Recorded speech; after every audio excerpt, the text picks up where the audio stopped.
tadi orientasi petani ke arah usaha yang menguntungkan. Ya kalau nggak menguntungkan tidak dikejar itu. Nah, usaha-usaha apa saja yang menguntungkan di lingkup tanaman pangan? Kalau kita lihat semua usaha tanaman pangan ya menguntungkan, tetapi yang menguntungkan yang paling tinggi itu yang mana? Jadi ada beberapa kriteria yang perlu dikaji.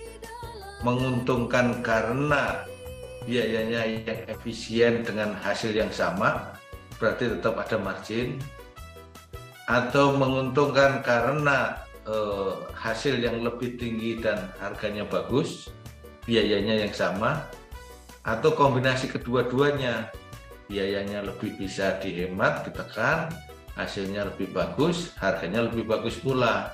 Dan inilah yang dicari formula kombinasi itu oleh para petani. Jadi kalau kita mengembangkan komoditas sesuai dengan permintaan pasar, selera pasar, nah kita dorong sudah ke arah market oriented, ke arah orientasi pasar.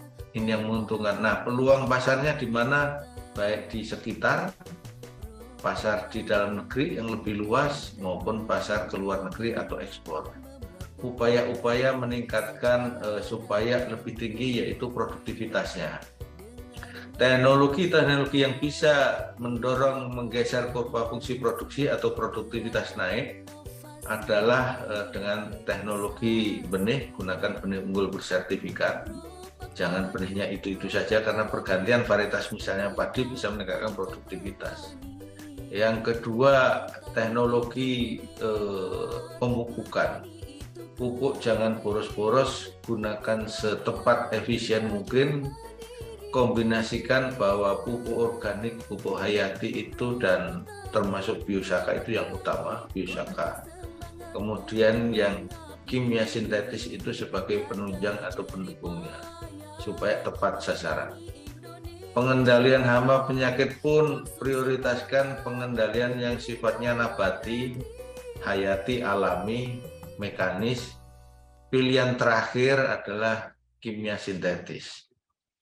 Perawatan dan lain sebagainya hingga panen, pasca panen, tekan itu losis, tekan itu kerugian susut dan lainnya. Ingat, harga naik, harga output ini, atau harga turun itu adalah akibat, bukan penyebab. Sehingga yang harus kita cari bersama adalah faktor-faktor penyebab harga itu, yang biasa disebut faktor pembentuk harga.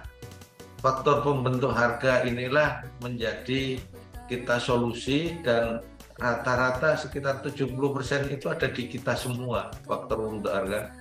Yang 30% sisanya itu faktor di eksternal, faktor eksternal. Nah, bagaimana kita mensolusi bersama-sama sehingga bisa selama ini petani price taker naik kelas menjadi price maker.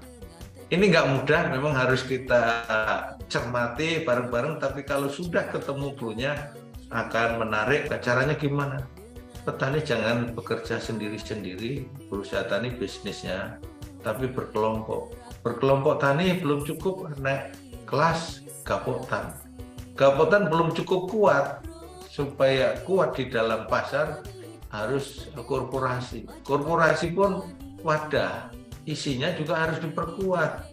Siapa pengelolanya, SDM-nya, kapasitasnya, keuangannya, dan pembukuannya semua harus diperkuat.